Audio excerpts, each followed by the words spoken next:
Hello and welcome to another episode of the Anime Lounge podcast. I'm your host Lance, here with my other host Matt. And today we have our guest host, Ben. Hello there. Good to have Ben back. It's been a while.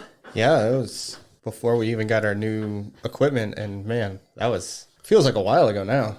Yeah, it's been easily a couple months. Last time we had you was on Konosuba. I just wanted to say the blow up chick.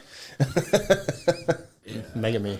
But let's start this episode off with our adult beverages of choice. Today, we will be drinking some Bushanan Selects blended malt Scotch whiskey, aged 15 year. It's okay. Yeah. Nothing too crazy about this one, but I guess it's some Scotch and we're drinking it. And then I'm also chasing that back with a Leinenkugel Summer Shandy. Yeah, I am as well.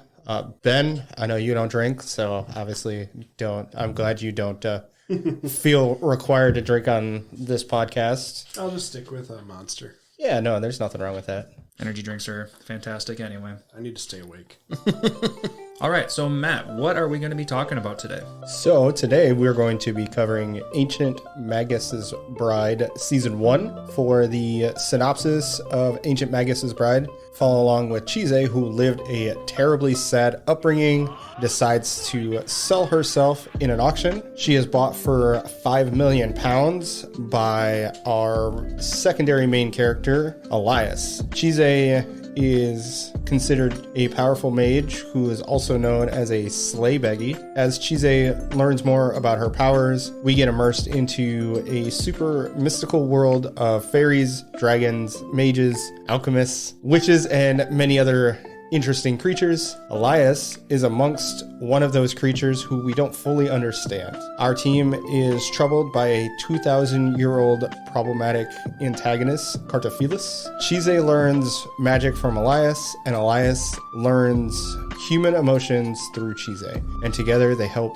each other grow towards living the rest of their lives together. Great. And this is a super dense, informational kind of anime. Like, there is so much packed into every episode. It's so crazy. Like, I can't imagine watching this week by week in Japanese, but and just taking everything in. Like, I'm glad this was English. I'm glad we watched this in English. Yeah, it's so easy to miss stuff. It really is. Mm-hmm. I know I personally couldn't binge watch this show at all, really. Like, I'd watch 3 episodes and be like, all right, that was a lot. I need to just take a break and do something else. So it did take me a while to watch all 24 episodes and get through the manga, because there's just so much.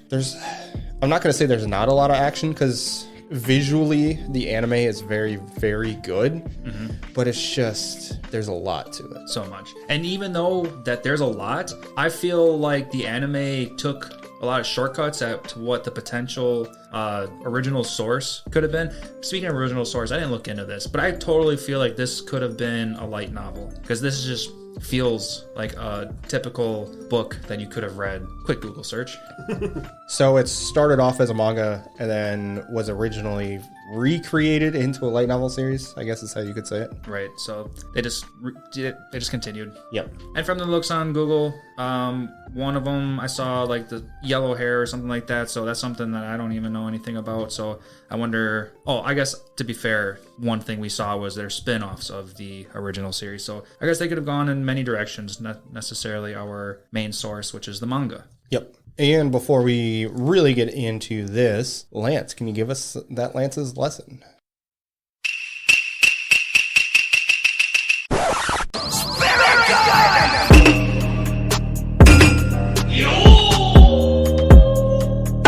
Today's Lance's lessons is going to be the Japanese word for bird, and that is Tori. Tori is spelled Tori, and Tori is very relevant to today's episode because multiple times Chise is referred to as little bird, little robin, anything bird, which was a little strange, and I almost expected to look up the name Chise and see a direct translation of bird, which I knew from before, like from my little studies, that I knew that wasn't the same case, but I thought it was going to be something bird related, but not the case. So with that being said, do you guys have any idea on why she keeps getting referred to as some bird? I think they kind of mention that it's translated into a bird. Like her name, when you translate it, not from Japanese to English, but They call her a robin because her red hair resembles robins. Okay. At least that's what it says on here.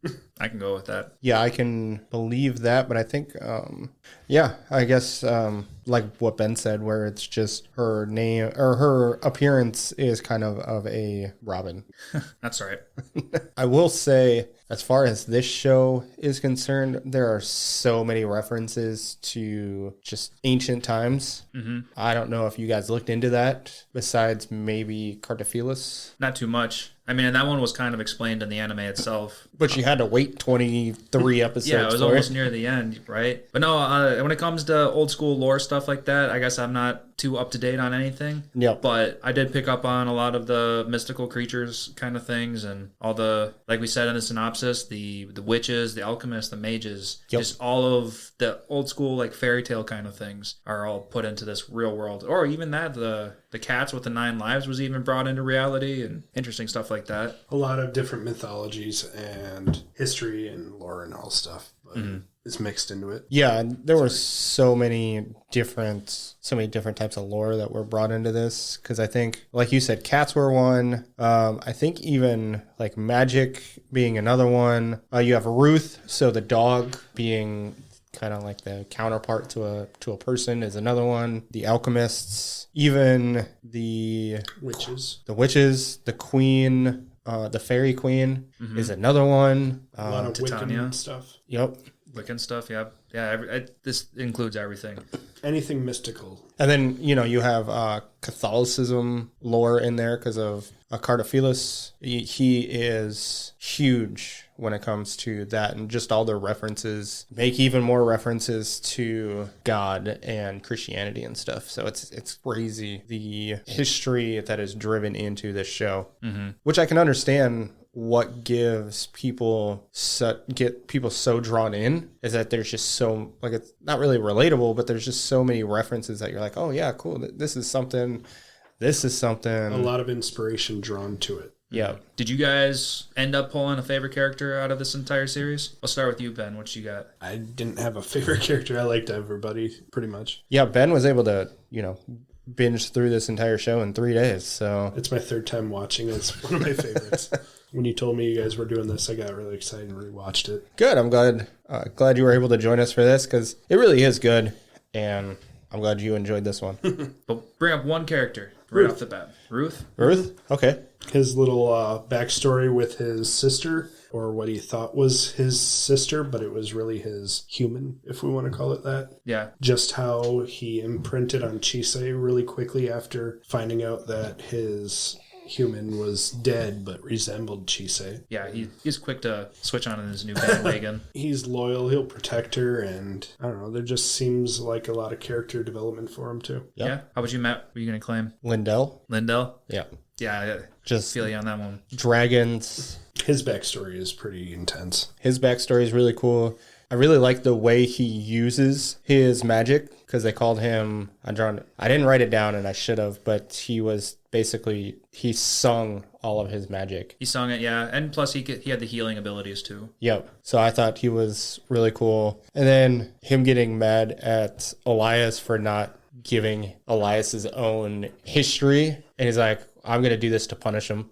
When he was telling Chise about His past. their past. Yeah. Yeah, because Elias is always so quiet and doesn't share much about himself at all. But that's also part of Elias's character development. He doesn't understand humans, so he doesn't know what he's supposed to explain or how to explain it. Mm-hmm. And you've got him and Lindell together, and that's it. So, of course, Lindell's not really explaining anything to him. So, Yeah, they're both pretty bad at explaining things. yeah. What about you, Lance? I was going to also say Lindell. He was definitely my favorite.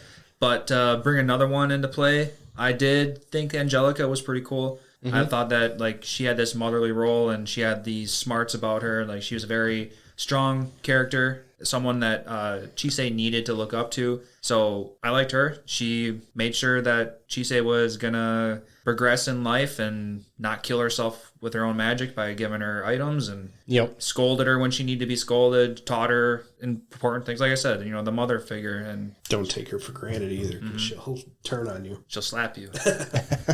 So yeah, I liked Angelica. She was cool. I did enjoy towards the end of the season when she's scolding Chise and Chise is like, well, I didn't want to push myself too far. And then she's like, so you were pushing yourself. Right. So you admit to pushing yourself. Yeah. Yeah, she's good. Yep. Did you guys have like a most memorable moments? I have one. Okay. Okay, I guess I'll let you go first, Lance, since you went last. Sure. So my favorite moment was when the dragon was getting auctioned. Okay. And then the emotional outburst came out and he evolved into a new dragon, started breathing fire, started wreaking havoc, and it was just a cool scene. Yep. Like I was really happy to see some chaos coming out, and they had to figure out how to calm him down, and just fighting a dragon. Yeah, that was really cool. So they bring it up earlier where they say how dragons have the ability to evolve as they want to or need to. So it was cool that they brought previous references forward again. Right. And they also made a comment about like how the gene of fire breathing is turned off in like most dragons or something like that too. Yep. So like that just adds to the extreme of like how important and miserable that dragon was under bondage and whatnot. So I thought that was cool. What about you, Ben? You got a favorite moment? Episode 12 is the entire episode when Chise is with Lindell and all the dragons. The Dragon Paradise. I don't remember what the word was, but yeah. She has to whittle her own wand or staff or whatever. Mm-hmm. And she has to like go inside herself and talk to I can't remember the elder dragon's name right now. But just that whole episode is really good. I can't think of the better word. And then at the end when she goes back to Elias. Nevin. Yes. Uncle Nevin. Yes. Is what the kid dragons call him. Mm-hmm. But at the end, when she finally gets her wand created and Lindell finishes it up, she turns into a phoenix and flies back to Elias to basically embrace him and let him know she missed him and she'll be there for him. Yeah, that was pretty interesting. I thought it was, so many times Chise is told to like hold back on your magic, don't use too much because it's going to kill you. And that scene very specifically, she goes fucking top As soon as notch. she gets caught by him, she's out. Yeah. All of it. Just everything she's got She was right up there. for what, 2 weeks? Yes. I don't remember specifically, but she was out for a while. Yeah, she was out. What about you, Matt? You got a favorite moment? So wasn't that also when she started coughing out blood too? Like after That's happened a couple times. It's I thought that was part of being a sleigh beggy. Yeah, unfortunately. They have shorter lives, and the amount of magic they pull into their bodies causes them to like overexert, and it just can't contain it. Kinda. Right, but for that specific scene, like that was the end of like core 1 for that. So I think they were ending it on a happy note, and I don't remember her coughing blood at that. I think it was just a happy moment. Okay. And then stuff might have gone wrong after that because episode 12 ended with like those little sheep bugs, and episode 13 starts with those sheep bugs. So I think everything is still happy-go-lucky. Yep. You're right. For me, Ben, you stole my most memorable. Sorry. Well, I was gonna say just the Phoenix though, and that part was super memorable. As far as another part, Lance, I agree. The dragon metamorphing into, you could almost say de-evolving because they evolved to not back to its primal state. Yeah, that's a good one. That one's really good. And as far as the other ones, honestly, the most memorable parts are when Elias kind of turns into like that 2D looking self where his face shrinks up every time he's got that awkward moment. Those chibi moments? Yes. Like I laugh every single time I see it. And that's probably the funniest part of the whole series were just all those moments. You guys liked all those chibi moments? Oh, yeah. Oh, man. It's where they take a break from the seriousness, and it's like, oh yeah, we're goofy too. We don't understand all this. I can see and appreciate those moments, but sometimes it does take away from. Yeah, I'm gonna pull the hot take, and I'm like, for whatever reason, those chibi moments didn't hit for me in this anime. Okay, like, it was too serious, and like there's too much going on, and these chibi moments they didn't slap for me. Like they ruined it. I don't know. Yeah, I thought. To me, it was out of place. It's like I'm used to seeing chibi moments when something's funny already. Mm-hmm. Okay. Oh. I don't know. So that's my hot take. That's me personally.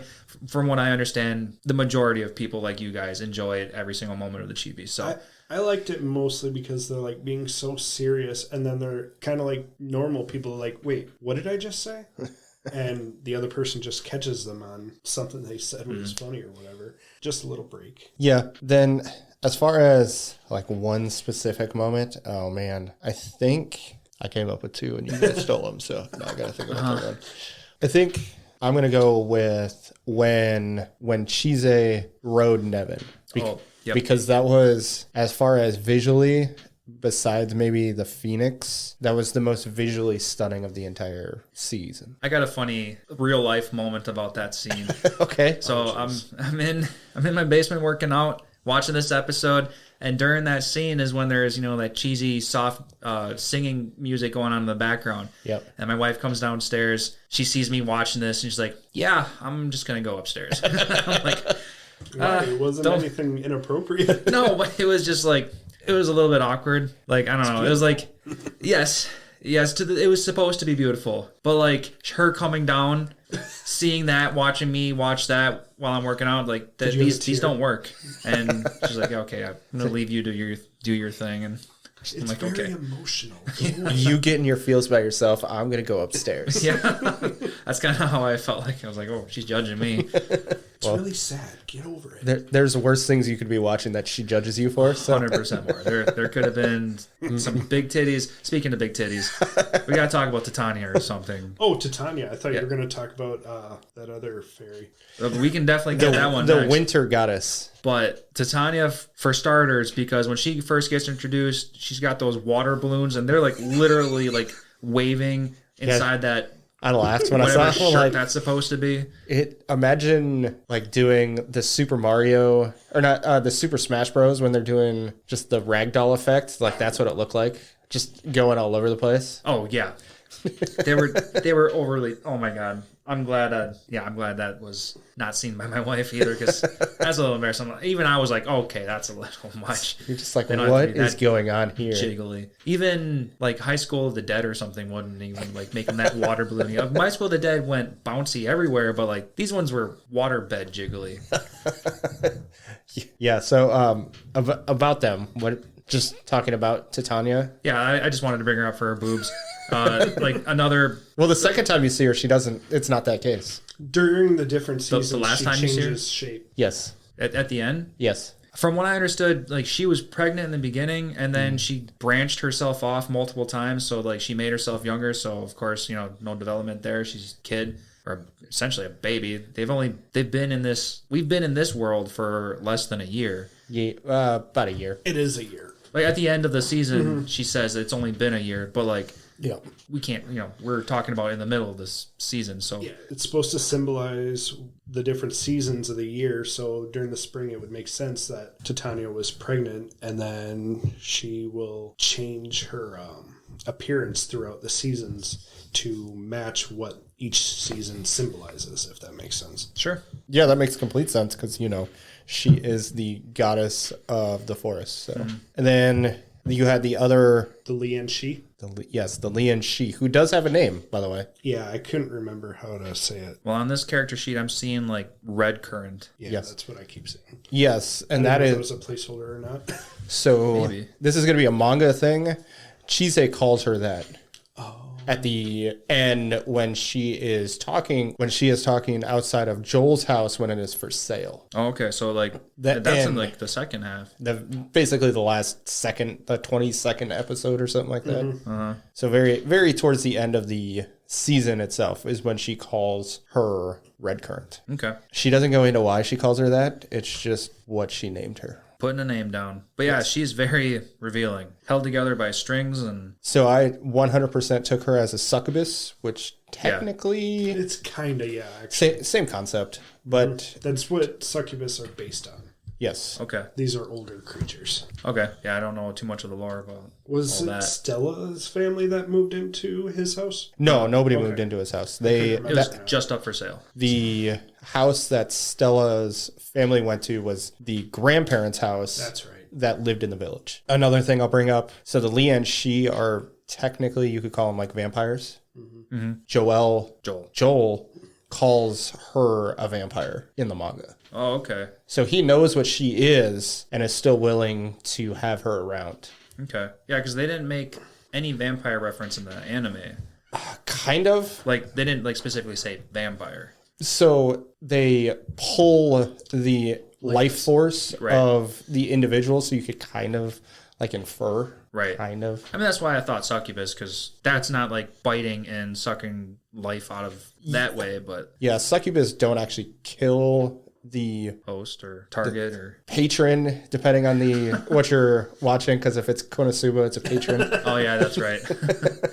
But yes, that's the... Their essence, basically. Yes. So that was one thing that I wish they kind of would have like thrown in the anime, is that a better no, just that Joel knew what she was, because in the anime she's just kind of... He says at the end of his life that he knew what she was. Did he? Yeah. Okay. In a way, like, because he knew that she was going to end up taking the last of his life. Mm-hmm. Yes. She wasn't doing it intentionally either. That's the thing. It just happened. Right. It was just being in each other's presence. Mm-hmm. Yeah. Because that's what she would have done anyways. But the difference is she wasn't giving him anything in return. Yes. Mm-hmm. And it wasn't quick, or at least quicker. Yeah, I didn't look into any lore about that, about how long it usually takes. So I have no idea. This anime is just one of those things that you need to watch multiple times before you start picking up on certain things. Mm-hmm. Yeah, definitely. Yes, the chair. So I actually did enjoy those moments with Red Currant and Joel, and just that whole little plot line that they had. I thought it was really, really, really well done. Yeah. When they first got introduced, I'm like, okay, this is going to be really weird. It's going to be some kind of weird throwaway. But they actually made us start feeling for her and like understanding where she's going, what she's feeling, and how he's feeling and stuff like that. So like it all came together like relatively quick. So I was cool with that. That, and it helped Elias kind of get out of change. It was another point that made Elias change, because normally he would have just... Change his appearance? No, not change his appearance, but just change himself. Oh, okay. Something he could learn from humans. Yeah, because he didn't understand. Mm-hmm. He went to Joel's bedside and was basically played the Grim Reaper for him and just kind of comforted him. Mm-hmm. Yeah, he's like, dude, I'm sorry. I can't do anything for you. You already pretty much accepting death as it is, so... Yeah. Well, that and Red Currant took way too much of him to give anything back. Mm-hmm. So I thought that was really touching. And then, that whole... For a minute, I thought maybe she had given Joel the ability to create beautiful flowers, but then I'm like, no.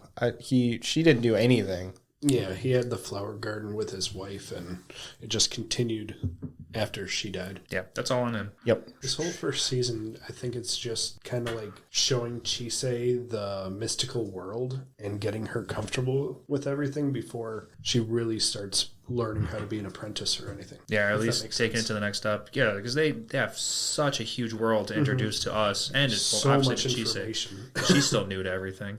So we're kind of learning with her. Mm-hmm. Yeah, you could definitely say that, which would... I'll be completely honest, as far as this show is concerned, I didn't dislike it. No, not at all. But it was really hard for me to, get just sucked in. Mm-hmm. Just couldn't. I wanted to be like, oh my God, this show is amazing, but I could be like, it's good, but that's as far as it went. It's good. It can drain you quickly. Yeah, and I'm right there with you. We're shonen people. We like action. They had action. So, in the fight scenes, when Elias turned into his transformed self and started ripping apart that bug chimera thing that Cardophilus thrown at him in the graveyard, that was also another cool scene. So, I liked his transformations. Other transformations were also kind of weird, like when he had a fishtail kind of thing going on when he was running away in his, dog form. Is that when he was jealous of Stella? Okay. That was one of them. Because I think he had the fishtail in two different running kind of scenes. But yeah, that one kind of specifically is where we first saw it. So this dude has just got so many transformations. We still have to learn so much about Elias just by himself. All we know is he came conscious in a forest, started walking around. A shadow of thorns or something like that. Something like that. Yep. And then he just doesn't have anything to go off of other than red, because that's what he told Lindell's master. Oh, yeah. Like, all I remember is red, and that's it. Maybe that's why he latches on to Chisei so much. Red hair? Mm-hmm. Maybe. But he knew, He knew that she was a slave baggy for sure, but... At least, yeah, maybe, yeah, I guess we can say, like, he went for Chisei because of the slave baggy, and maybe he learned to love faster because maybe the red started making some weird connections. We're also just pulling shit out of our ass at this point, but... Yeah, it subconsciously, maybe. Yeah. But as far as... he had intentionally picked Chisei because she was just the first one that he could get to. Mm. Because, as he says, the sleigh beggy is very rare. Very rare to be at her age. And let's be honest, he bought her for, what, 5 million pounds? So, very expensive. Yeah. Yeah, speaking of... place in England, so... Right. Yep. Speaking on sleigh beggy, so we get to learn a little bit about Chisei's parents. Do you think the sleigh beggy trait was passed down from one of the parents? Because we know that both parents can see creatures. Mm-hmm. Do you think both of them were considered? Do you think one of them was considered? Do you think they were both magi? I think they just had the sight, but they were probably...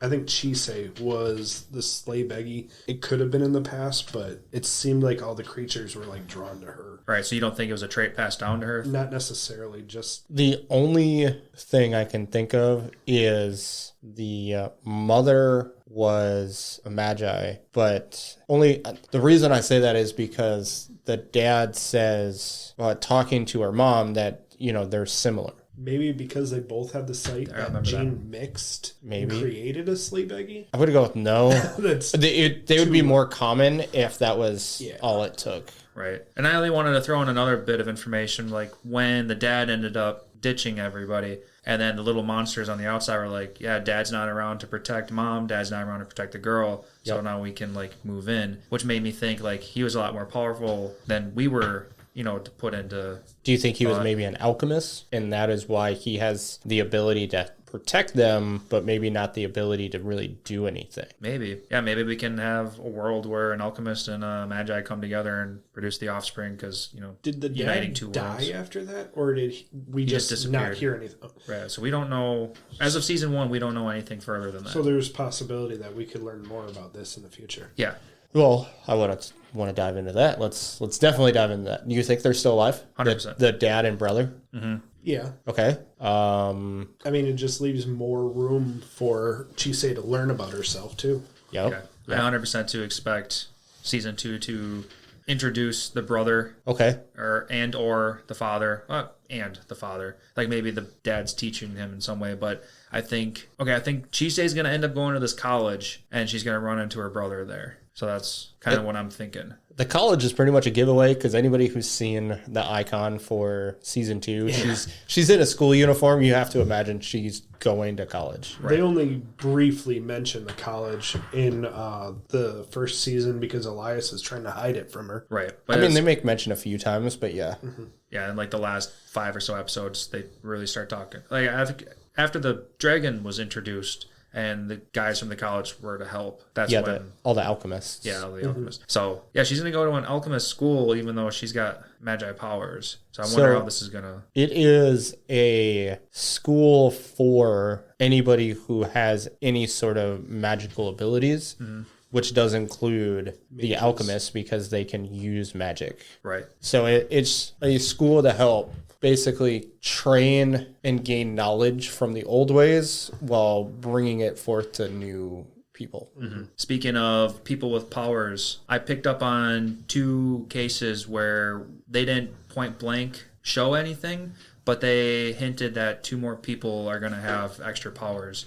Okay, I think Alice is going to be more than just an alchemist. So, okay, yep. Because near the end, I forget exactly who was it. The Will-O-Wisp. Mm-hmm.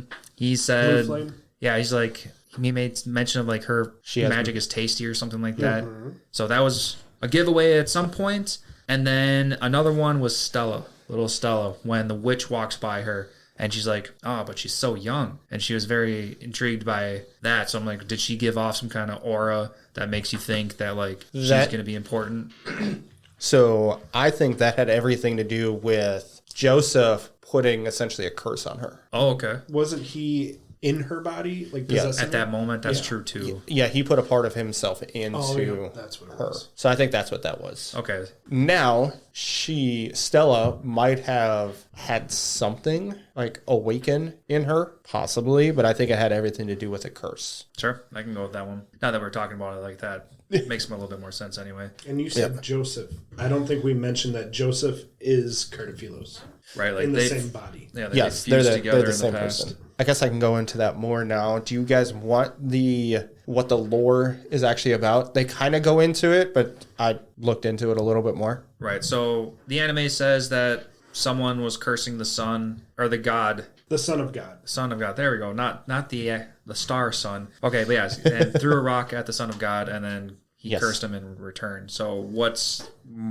a further elaboration on this? So Cardophilos was an individual who followed God from Catholicism. And then when God was crucified, while getting into his tomb, Cardophilos threw stones at the body of God. And because of his betrayal, God cursed him to an eternal life. Okay. And so that's what that was. That's the easiest. Eternal life, but he's still... It's a cursed life, but it's an eternal life. And So he can still like decompose and be... That's what it was sounding like, because he was buried and breaking down when Joseph found him. And then so he's considered a wandering Jew, Cardophilos is, so it also breaks down, or it gives it more of, oh, okay, that's who that individual is in the show, Cardophilos. Okay. Because he just kind of wanders around asking for help and all these other things.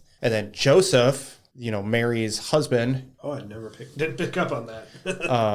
Well, I don't know too much of Bible stuff. Yeah, I think that's right. Right? Yeah. So Joseph from Catholicism fused with Cardophilos to basically give him salvation. Okay. And so they're bringing that lore really straight into this anime itself. yeah, it's basically if there is a lore that you can think of, 100%. They take it all the way. Mm-hmm. Okay. So that's what Cardophilos. Really interesting. Yeah, it does. It also kind of helps with the characters. Like it's like, oh, okay, yeah, I just kind of pull from this lore and make a character into it. That makes a lot of sense. Mm-hmm. Lantz, our book writer over here, but probably be like, oh man, that's a good idea. Take some inspiration. Yeah. I mean, you can take some liberties of common knowledge kind of things like that and make some shortcuts so you don't have to explain everything. And I'm sure that's where this... Every writer does that. Yeah. But that is the significance of Joseph and Cardophilos. Okay. Makes a little bit more sense. I definitely agree with that. The manga goes into it a little bit more, but not really. I Googled it and got all this information. So because I was like, oh, okay, that's interesting. Because they do mention the one. I think they call him a wanderer in the anime. So that's why he's the way he is. Yeah, and he is super interesting. I do like him as a character. Like at first, we get to see all these chimeras, and we're like, well, why are all these chimeras super important? I don't think we actually know why exactly these chimeras are super. I mean, I know like when we learned about Joseph's past, and he fused with Cardophilos, and like he was decaying himself, and then like he killed other people and like put their body parts on him or whatever. He's trying to find a way to die. Oh, it is just to die? Yes, he's trying to. That's why he transferred some of Chisei into him. So that they can eventually cancel out. Yeah, because the dragon's curse is supposed to... Well, I wouldn't say in the beginning he was trying to find a way to die. I would say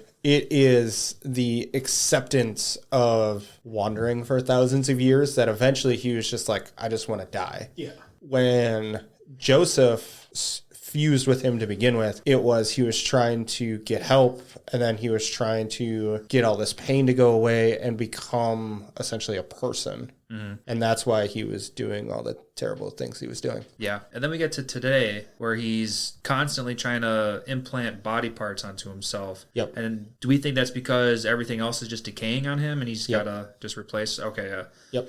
So, which, do you think it's all his entire body or if it's just his arm at this point? I think it's probably his entire body. I only want to say that because his first victim was that girl and then he had like fresh legs. Yep. So those legs were there. And like in today's time, he's got that arm missing and that's why he wanted that dragon arm. Yep. He had that other alchemist arm that he no longer has because he got like he got stabbed or blackmailed Renfred? into Renfred. Yep. yeah.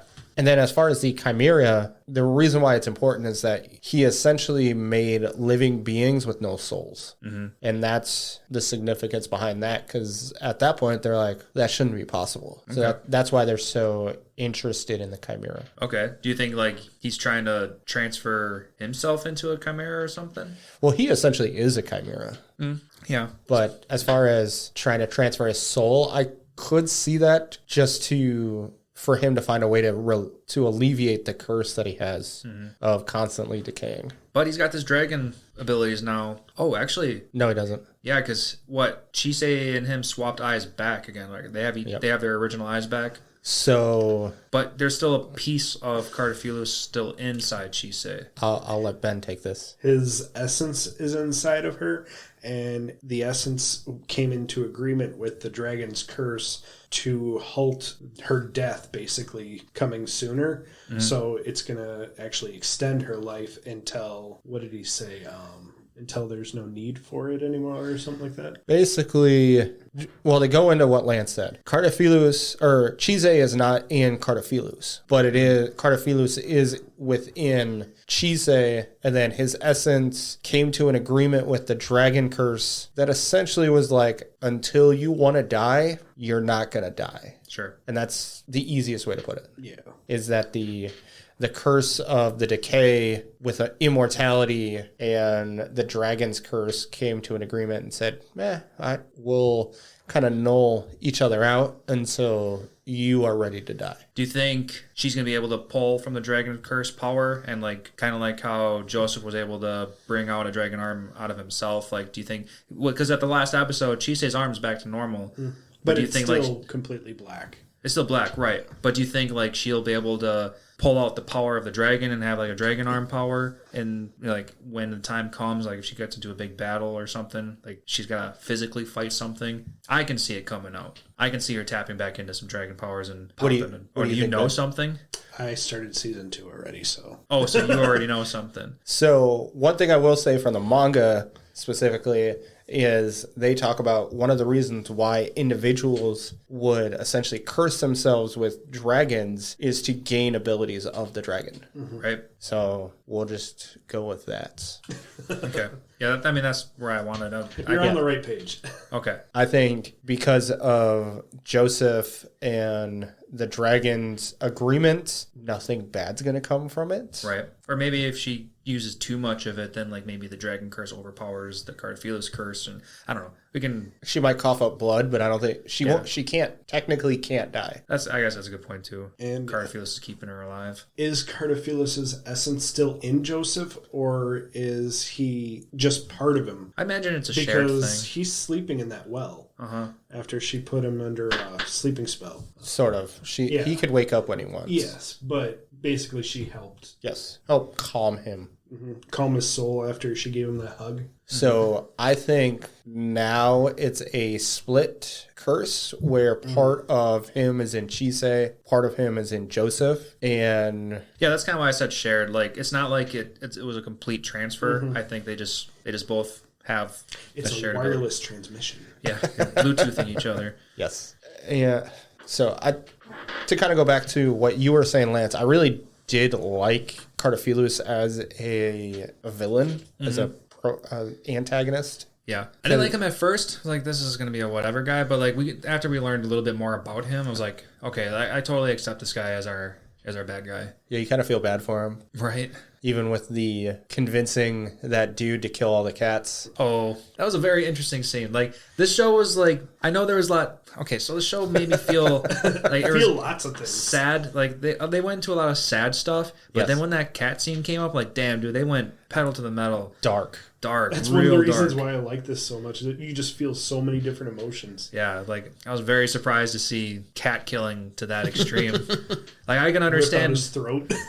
Yeah, like they had a murder shed. I could see anime going like somehow sucking the essence out, like kind of like some kind of soul kind of thing. But no, he was straight chopping Like some necks Shang Tsung and stuff from Mortal Kombat.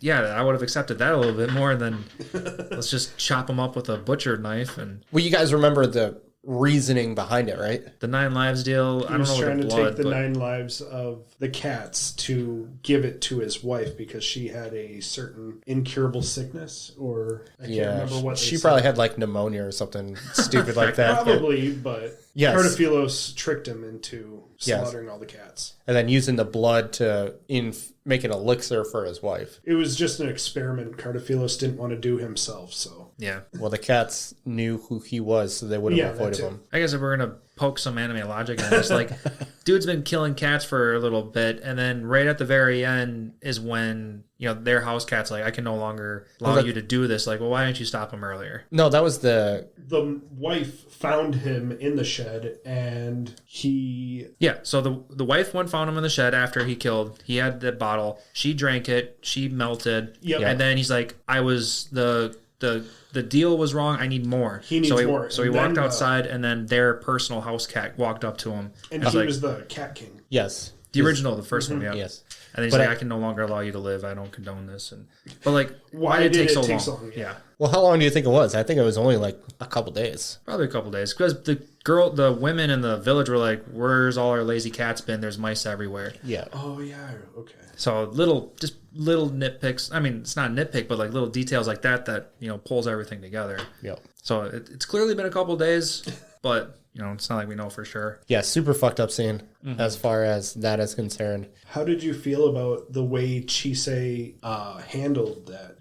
The darkness, basically, instead of exercising them, using the Cat King's final life and what she ended up doing. She basically set them free by allowing them to leave, is essentially what it was. She borrowed the Wind Neighbors' Yes.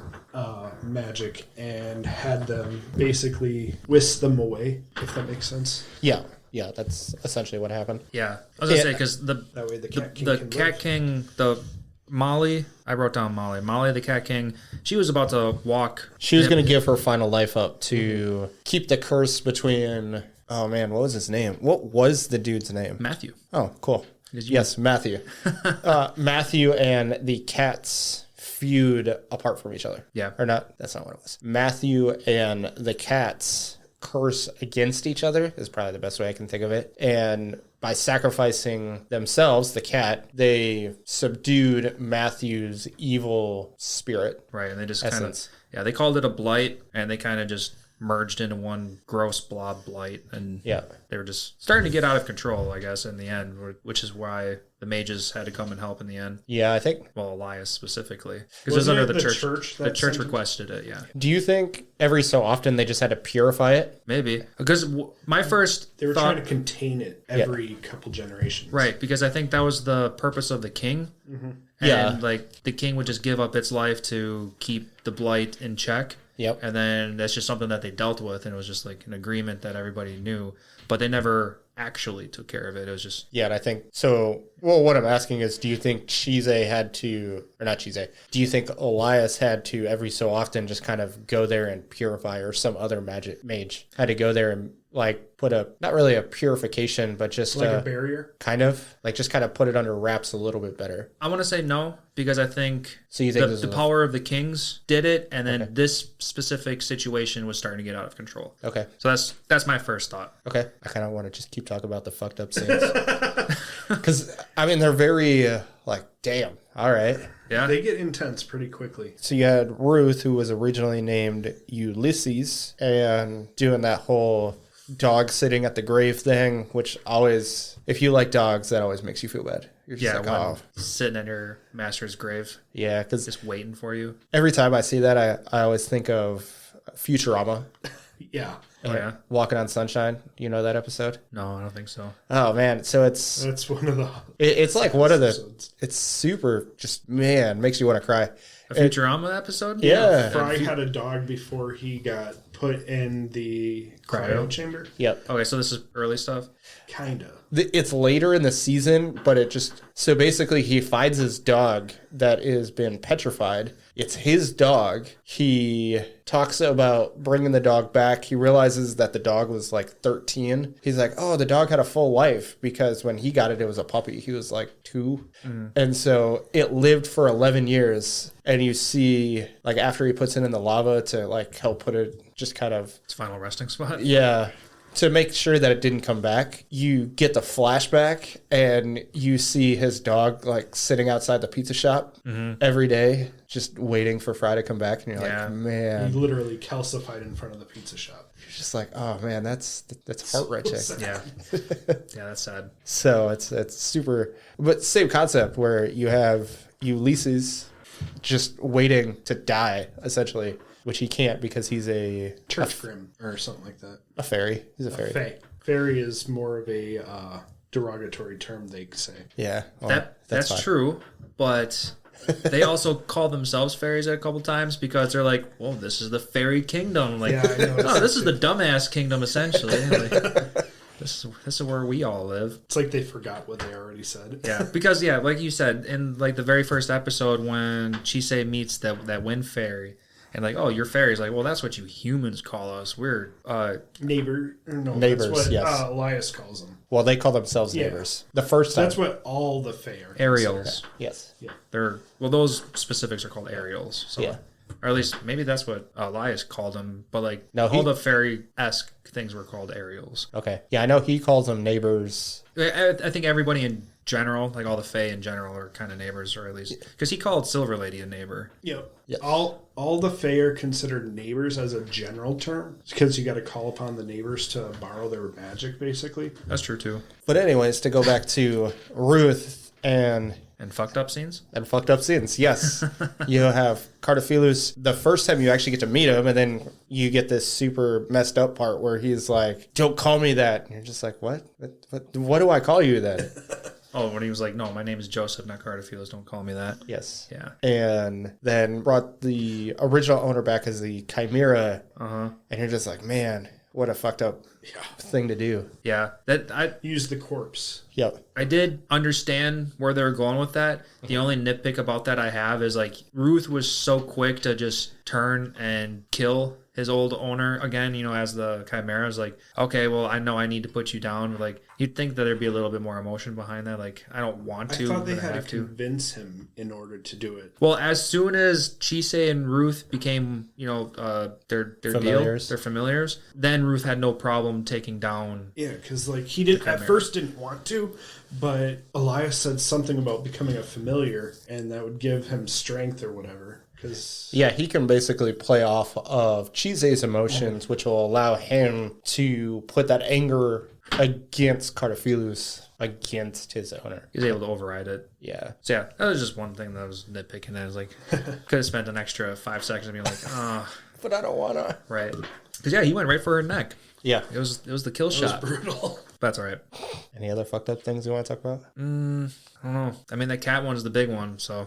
The cat one is the big one. The mother, Chisei's mother, trying to kill her. Okay, I suppose that is another big one. Yeah. Try and choke her out. And then realizing she did wrong and then kills herself. Yeah, she basically went in, like the mother went into like a psychosis state where she wasn't even thinking about what she was doing, and you can tell. Mm-hmm. She was just too tormented from the shadow neighbors or whatever. They didn't really explain what they were. It's the same creatures that Chisei gives some of her blood to. Oh, okay. So they're demonic in an essence. Yeah. They were just torturing her, and then since her husband was gone. Yep. Which drove easy prey. I want to, just to kind of be all over the place. The cat creature that's standing outside the window. Did you guys notice that? Yes. There was... I didn't know if it was a cat or not. My first impression was like some kind of raccoon or something, or a squirrel. But yeah, there was an animal outside the window, and then he's just like, "Oh, I gotta leave." Yeah. What did you think that was, Ben? Did you think that was a cat, or do you know something that we don't? No, I don't know anything. All right. Okay. Cool. So what did you think that was? Just a cat at first. Okay. So because I'm like, so the father just seemed out of place. The father seems the animal, what we can call it, an animal. That's fine. And then was like, oh shit, I got to get out of here. Yeah. And then just straight up like, deuces family, I'm out. Yeah, grabs the baby and just leaves. So there's got to be a significance for it. After watching it like the third time, I thought it was like one of the Cat King's, not minions, but underlings. Underlings, yeah. Like probably knew something in the future or about Chisei being a sleigh beggy. Yeah, but I don't think that would... Like, she needed to go through that darkness in order to understand... I don't know. It sounds well, I can throw a wrench. I can completely throw a wrench into this. In the manga, the father asks Chisei if she wants to go with him. And then... They did not mention that. No, they did not. She didn't have an option in the anime. And then Chisei's, because Chisei's super sleepy and all that, she's kind of like, what? And then he's like, never mind, I'll be back as soon as I can. And then that obviously never comes back. Right. Peace. So he's got some bigger purpose. Something happened. I want to know what happened. I don't think we're going to get... I feel like it'll come in like season 3 or something. Yeah, I think it's going to be 3 or 4. The end of the series, which I don't know if it's still going, but the end of the series is when we're finally going to get a family reunion, full circle kind of explanation, understanding. Yeah. But to go back to what we were talking about as far as the whole mother attempting to kill Chisei and then killing herself instead, like that just makes me think of a psychosis thing where she's just so overwhelmed that she can't handle anything anymore and just kills herself. Right. Yeah, it was her way of saying like, I'm sorry, I can't be here anymore. And then she takes care of herself and then leaves the child all alone, all by herself. I think she was tormented by it and it just broke her spirit and everything, and she just couldn't take it anymore. And that flashback when she was choking Chisei, she was crying at the same time, like she didn't want Chisei to suffer with her gone. So maybe it was going to be like a murder-suicide kind of thing. Mm-hmm. Could have been. Yeah, because the way that she broke it back into reality during, like, could have very well been like she realized that she did commit the murder, and then she's like, okay, well now I got to atone for myself or whatever and do it that way. Yeah, I agree with what you guys are saying, but I do think we need to take a quick break.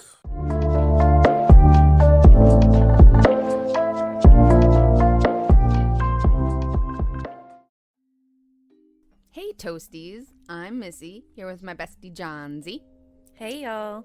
Do you like mind-blowing crime cases, spooky tales, and debating theories? Well, what a coinky-dink, so do we. Grab your beverage and be a part of our Toasted Shenanigans on your favorite podcast app. You can even send us a story or drink suggestion. Hit us up on Instagram, Facebook, TikTok, or at toastedshenanigans.com. Need a little more spandex in your life? Tune into RangerCast, the first podcast devoted to Power Rangers and other Japanese superheroes. After 10 years adrift in a space dumpster, we are back with news, reviews, and special guests. Teleport to rangercast.net or summon us from your favorite podcast app. RangerCast is the most more phenomenal podcast on the web.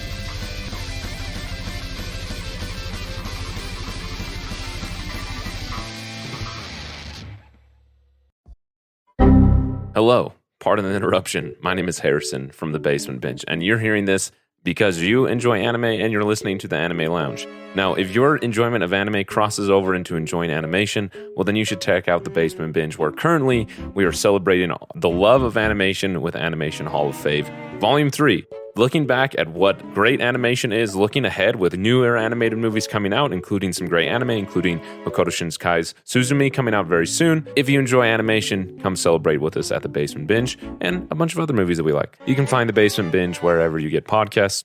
Back to your regular scheduled program.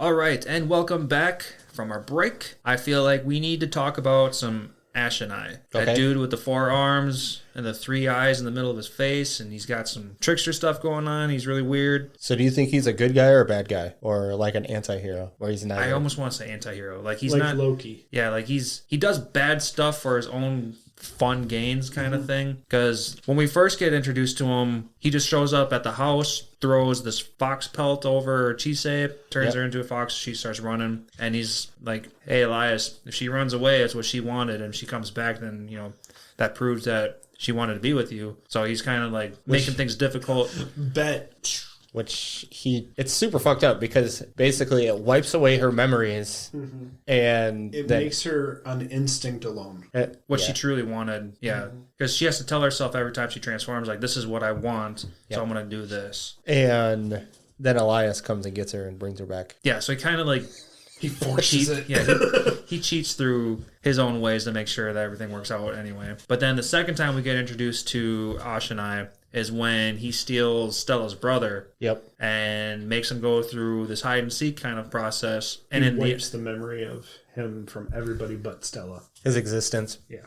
Right, yeah, and he's just... It's all a game in the end, really. Like, at first, I'm sure it started saying, like, I don't want you as my brother, I don't want you as my sister. Like, okay, well, I'll just take you. And then they come back like, no, I was just kidding, I want them back. Like, okay, fine, then I'm going to make a game out of this. Yeah, typical sibling fighting. Is that all that was? But it was like a learning experience for the kids also. Like, be careful what you say, we always listen to you. Right, that's what he said in the end. Mm-hmm. Yeah, but if they never existed, it wouldn't matter. Nothing matters, we're ending... is meaningless. But then the next time we meet him is at the end, where we get this big fight scene because now Ashanai is working with Cardophilus. Yep. Not exactly sure why. Why were they together? They just kind of showed up. That's kind of how I took it. Is there a reason why Ashanai was with them? Basically, I think Ashanai just kind of likes to see the world burn. So he was curious about Cardophilus, I think. And yeah, I think that's all. It was just curiosity. So he was willing to help him just to kind of see what happened. Like, I think that's all it was. And see what he does. Because they called him an ancient one, so he's been around for so long that he's just kind of like, I wonder what will happen today. And I wonder what happens if I do this. And just stuff like that. Yeah, but then we get this interesting fight scene. I'm not going to say interesting. It wasn't cool. I mean, I was expecting so much more when Elias and the wind Ariel like join forces and like Elias bites down on her and he transforms. I was expecting... That was cool, though. It was a really cool scene, but it was very short-lived. Yeah. Like, all he did was quickly go and chop off Ashanai's head. Yep. And we think he's dead for good, but of course he's not. Yep. And this is interesting. Yeah, Ben was like, just wait till you get to the last 2 episodes. It's going to be super awesome. I'm like, I'm on the last 2 episodes, but okay. I'm sorry. It's all good. No, it's like I said, I have no problems with this anime. I thought it was good. Just, sometimes. It drains you. Yes. Unless you're absolutely focused on it, don't. Don't try it. Even bother binging it. Yeah. But back to Ashanai. He's not dead because we see him again when Cardophilus is sitting in that pit. He's just trying to recover. I assume he's trying to, after this point, he's going to be somewhat of a good guy after Chisei hugs him and wants to like show him that the world is good or something. Well, I don't think he's ever. You don't have to handle the pain alone. Yeah, essentially. I don't think he's ever going to be a good guy. Not a good guy, and he can't be good. But I think there'll be a better understanding, to say the least. I think he's just kind of going into like a deep sleep where he's just kind of like, okay. Well, he hasn't been able to sleep for thousands of years, so. Elias did make a comment saying that like he disappears. We don't have to worry about him now, but in a couple generations we'll have to worry about him. Yeah, they make mention how every so often he'll disappear for a while. So this can just be that moment. Kind of like when he was found by Joseph buried in the cemetery. Yep. Yeah, so that's Ashanai. Yes, interesting enough. I do expect to see him in season 2. Okay. I'm sure he'll cause some trouble. Maybe. I think he'll, like you said, I think he might cause some trouble. I don't see him being more than like 1 or 2 episodes. Right. Kind of thing where he's just kind of influencing somebody, and that's as far as it goes. Yeah, I agree. Ben can't talk about it because he's already started watching season 2. Nothing showed up yet. So. Okay. Yeah, as of today, only a couple episodes of season 2 are out, so it's not like anything too crazy. Yeah. But that's today. And you guys are probably listening to this in the future, and season 2 is probably out, so you can... As of the end of May, we only, 6 episodes, I think that's all it is. 6 for dub, I think. Either way, 6 we'll just call it 6 and call it a day. Right. Is there any other topics? No, not that I can think of. Ben, anything? I got nothing. Okay. All right, so with that said, I think it might be time for some Matt's Manga mentions. NANI?!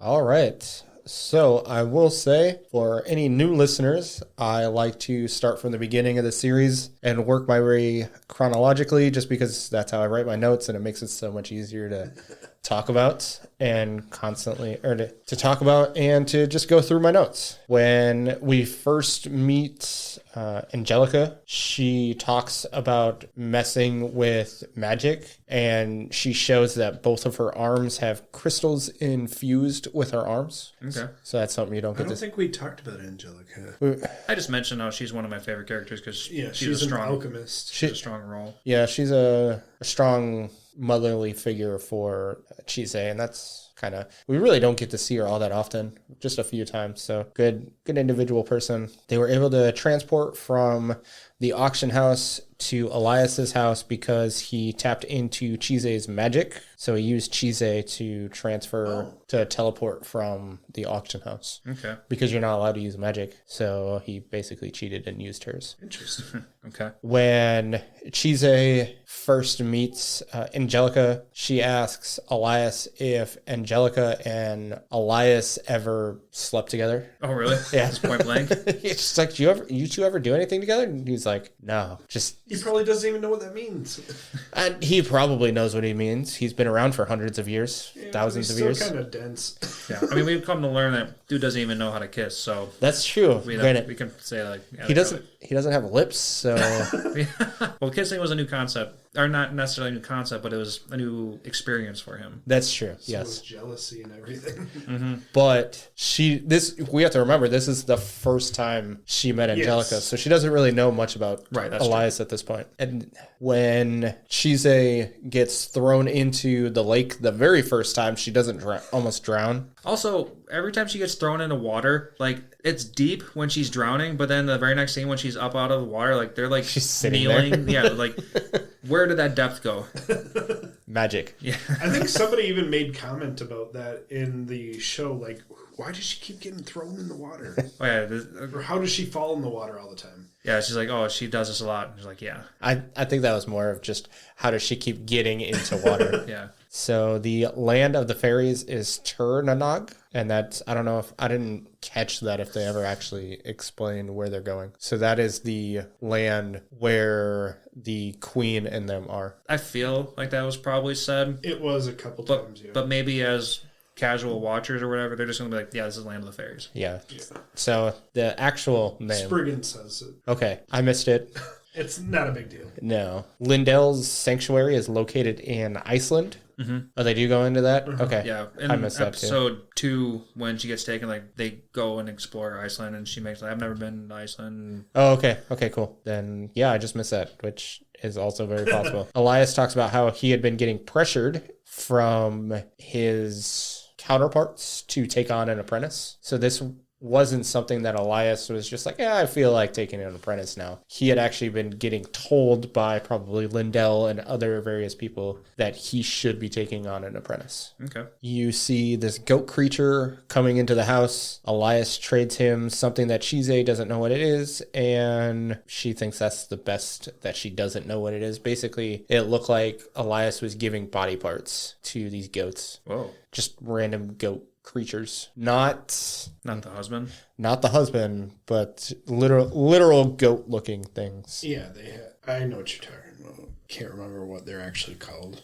I'll be completely honest, it doesn't matter. It's just a one-off type of meeting. You get to see Chise studying the fairy solution. So basically she's studying, and then she sees this solution that stuff that they put over Joel's eyes. Yep. Yeah. I think they kind of did. Like, in the beginning of the episode, I think she was just casually studying. Oh, okay. Yep. And I think that's why that was a good way to segue into making something for Joel. Yep. The Magus' staff is treated by an elder because they want to help those walk the right path. So that's the lore behind the elder treating it, is so that they imbued the path that they've walked into the staff to help their apprentice, or the youngling, as you could call it, walk the proper path. Sure. So already talked. Joel knew what a Lantz was. Elias could hear tearing inside Chise after she spit up blood.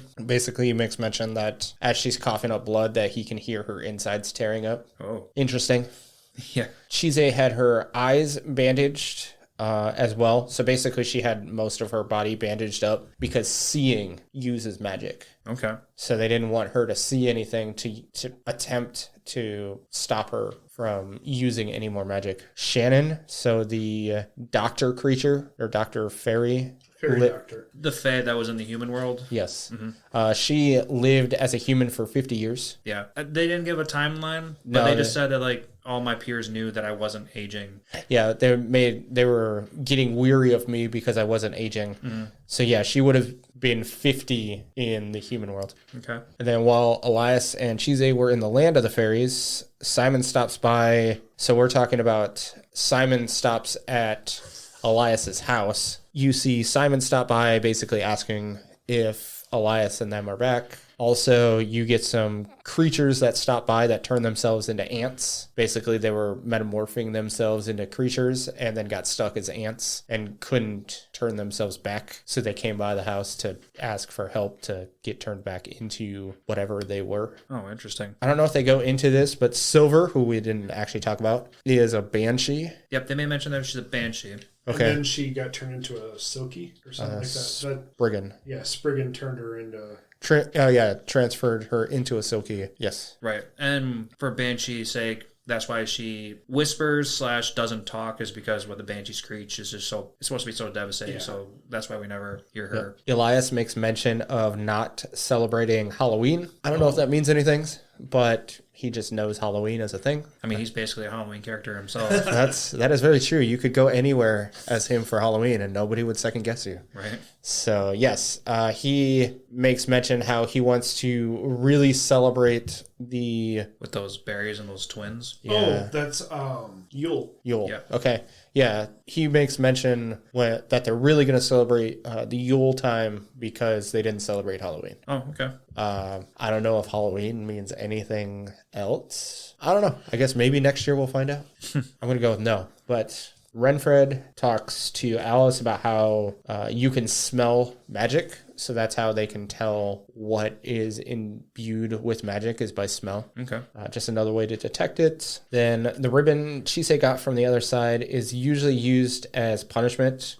Then with the two bracelets intertwined, Chise can't use any magic. But that ribbon that she got from the fairy land is typically given to creatures as a punishment, not a mode of helping the individual. The restrict of magic is going to naturally hurt them, but she doesn't want to use her magic, so it's actually helping. Yeah. Well, they don't want her to express too much magic, and since her body's constantly taking it in. You find out that you find out that Elias doesn't hide his true appearance from Stella because they made a pact together, and he said he won't hide himself from anyone he's made a pact with. Yeah. So that's why he doesn't hide himself from Simon or anybody else that he interacts with as I'm doing something for you, is because he basically doesn't think it's right to do that. It's a respect thing. Kind of, yeah. The curse pelt Chise wears was made to help overcome the ancient fear of wolves. So they talk about how some people have the ability to turn into creatures, while others have the ability are cursed with transforming into other creatures. So like werewolves, or in this case, Chise being able to turn into a creature. Okay. There's those two ways that you could turn into another animal, and they talk about how wolves were basically seen as evil because during the ancient times when you had famine, wolves would come and kill your livestock and all this other stuff. So they despised and feared wolves. Makes sense.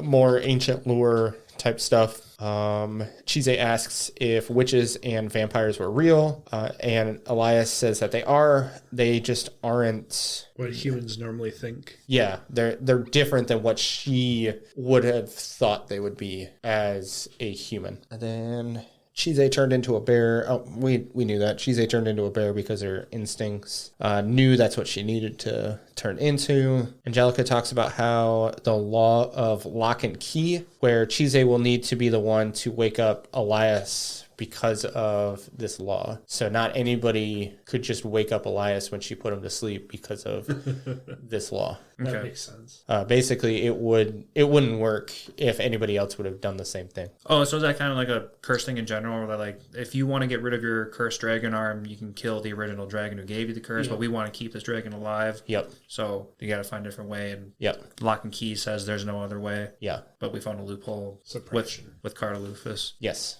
exactly. Then the agreement between Lindell and the college is he sends them parts of the dead dragons and they keep the poachers away. So I know they don't really go into the agreement. You just hear that Lindell and the college have an agreement together. That's what it is. Okay. And they use it to study dragons and its effects. Okay. Also, by doing this, it causes dragons to choose to not fear/hunt humans, so dragons don't evolve into being evil creatures. Okay. Basically, doing exactly what happened.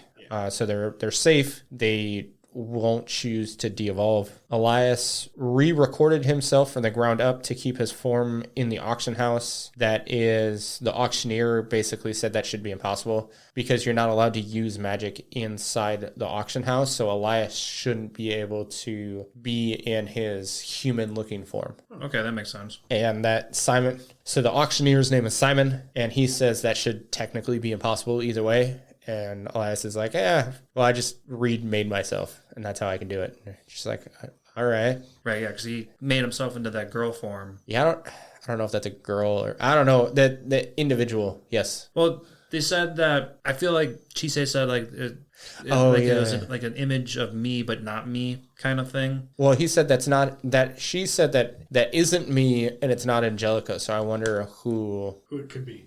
Yeah. Right. And the white hair made me think of like Lindell or something. So they didn't explain it, but that was just my first thought. Yep. So the college used corpses to talk to Elias from afar, and Elias killed all the corpses and buried them, basically trying to persuade him to bring Chise to the college and using, what is that, necromancy? Is that what that is? Necromancy would be bringing dead back to life. Which is essentially what they would do. They would bring in corpses to the house. The witch tells Chise what the other bidders will most likely do to the dragons. Basically, it's a warning. She gives her a warning that, they're not going to do nice things to this dragon. You need my help, which she offers 900,000 pounds in exchange for a liter of blood for an elixir. Oh, damn. Okay, so that's what the whispers were about. Like, Yep. if I can afford this, then I don't need your help. Yep. Okay, yeah. Chise got 300,000 pounds for her magic flowers. Nice. Wow. From the auction house. So if she would have gotten 50%, just to kind of give a number on how much she got for those. I also wondered on the side, like, she's making these flowers every night when she sleeps. Like, she could just sell these and make a nice profit herself. Oh, yeah. But she doesn't need money, so she doesn't care about that. And she's able to use them in replace of giving away her own magic. Yep, that too. So anybody who doesn't have the sight will see Chise's left arm as normal. Oh, okay. So she doesn't necessarily have to be scared of the general public thinking she's a monster or something. Yep. There's a lot of different things. There's a handful. They're not entirely necessary. Yeah, no, it's just little details. And that's going to be what almost all of this is. It's just little details that you don't get. The red current kisses Chise on the head to, quote unquote, help her feel better because she's seen other humans do that. So that's why she kisses her on the head. Okay. Is to make her feel better. Comfort. Yeah, that's exactly what it is. Then what was the whole straight up quick makeout thing in episode 3 or 4 or whatever? That wasn't a makeout thing. It was just a kiss on the cheek. No. When she's like, I think what you're expressing is don't say it's to get her to shut up. Right. And then she gives her a real big smooch on the lips. I don't know. Maybe that was just probably a comedy thing. It was an anime thing. Okay. Excuse me. The auctioneer's name is Seth, not Simon. So Simon was the priest. Yeah. Yes. I was trying to Seth. figure 2 Simons? Or... Yeah, that wouldn't be confusing at all. No, it's Seth. Okay. The biggest difference between magi and witches spend their time in groups called covens, Meryl is the witch's name. I don't think they say her name. In the anime, I don't think so. Which one? The one that she talks to. The one that she actually talks to in the auction house. Oh, yeah. Her name is said. Yeah, I wrote that one down. They also say the root witch. Too. Yes. Okay. So she said that blood of temple prostitutes run in her veins. Basically, she would prostitute herself in temples as a conduit to channel divine power into men. She is very old. We'll just put it that way. Very old. Okay. Cool. Meryl invites Chise because there is an odd number in her coven and they need, Meryl invites Chise because there is an even number in her coven and they need an odd number for a majority rule. So basically they live by majority rule. So anything that's voted upon, if there's not a majority rule, it never gets passed. Meryl has been around since Marie Antoinette, which... it's Victorian era-ish. Yeah, Victorian era. That's a long time. Very long time. Then the invitation is given specifically to Chise. Elias just kind of is along for the ride. And it gives instructions on how to be a part of the meeting. It's not just, all right, go to sleep, and then you can join us. There's more to it. There's a lot more to it. Give me 1 second. I got to look it up because it was too much to even bother writing. So the instructions are... just before sunset on the day of the full moon, set alight candles dyed in the colors of verdant green. Mix apple cider with salt and drain it in 7 draughts or glasses. Take lilies and rosemary and set them on your bed. And then you go to bed.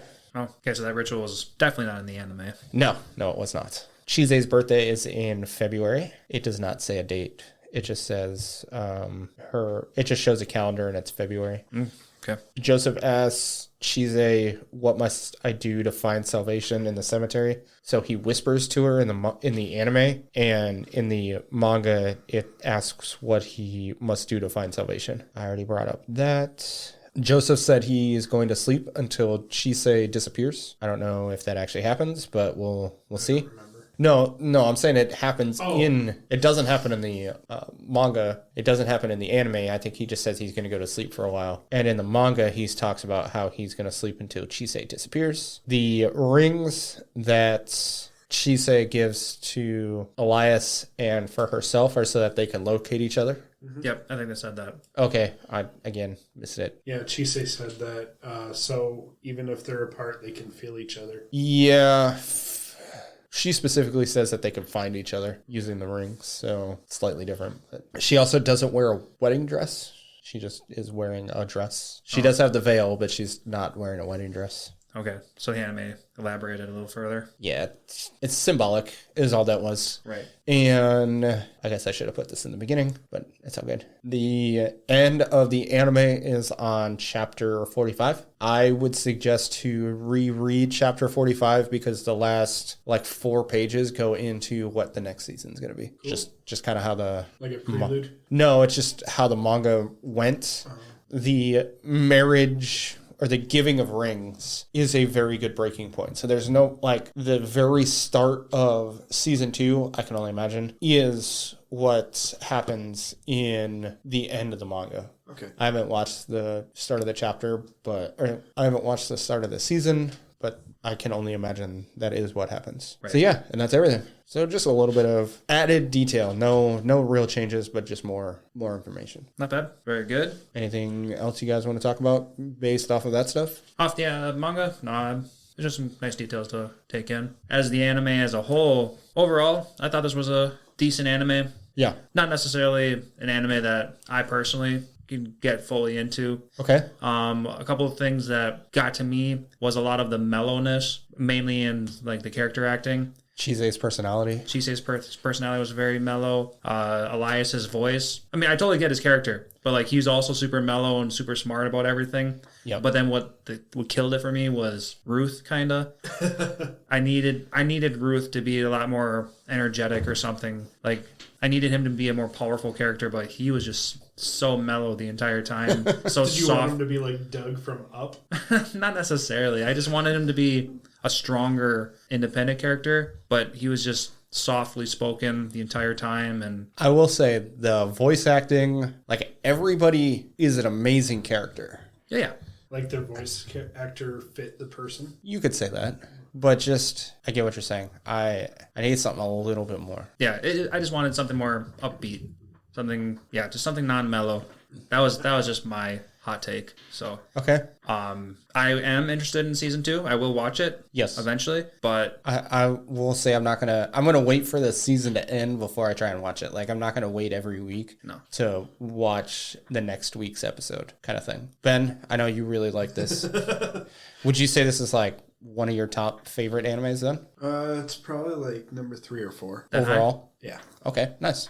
I just like how the anime makes you feel many different emotions at times, and I've been leaning towards more slice of lives rather than shonen or too many battle anime or whatever. Okay. But yeah, it's one of my favorites. Okay, yeah. No, I can completely understand why. Like, depending on what people say they like, I would or would not recommend this. Like, It's got a little bit of everything, if you think about it. Yeah, I completely agree. But if somebody's like, I only like Black Clover and Dragon Ball Z, I'm going to be like, yeah, you know what? You could try it. But I'm not 100% sure you can really, you're not just going to enjoy it as much. They have to get too emotionally invested in all these characters, and they're just not going to want to do that. And it's very information. Yes. There's a lot of lore. There's a lot of behind the scenes kind of stuff. And if it's easy to miss stuff. Yes. it's a big world. And if you're ready to expand your mind, then this is a great anime for you. Yes. So, yeah, I get what you're saying. Like I said, I would definitely recommend this to people, but there's going to be certain people that will be like, no, I'll pass. Certain Hard people pass. will get bored with it easily. Yeah, that 3-episode rule that like I'm trying to remember the first 3 episodes. It is not... There's so much jam-packed in the first 3 episodes. But there's nothing within the first 3 episodes that for people that are like... catch your eye. Yeah, if you're one of those people that's only like, I've got to have something within the first 3 episodes that really makes me want to watch it, you're going to be like, unless you think the characters are cool looking, you might skip over this one. And it would do a disservice to the anime, but I kind of get it. Right. Yeah. For the first 3 episodes, we have the introduction of Chisei and Elias. Episode 2 is the introduction of Angelica and Simon the priest. And episode 3 is where we get introduced to the dragons. And that's where she gets taken. So maybe that could pull you in at the very end of the 3rd episode. But up until then, lots of world building. Yep. Yeah, definitely. All right. And that is all we have for this episode. Thank you, everybody, for listening to another episode of the Anime Lounge podcast. Make sure to check out the Anime Show, as we are brought to you by them, and they give some awesome anime content. Be really good for all those anime sources if you want to find out what's coming up in the coming seasons or what's going to be getting made. Also, make sure to subscribe to us on whatever platform you're listening to it. Give us a 5-star rating. Definitely help us out. Let us know that you are enjoying our content, and have a good one. Later, guys.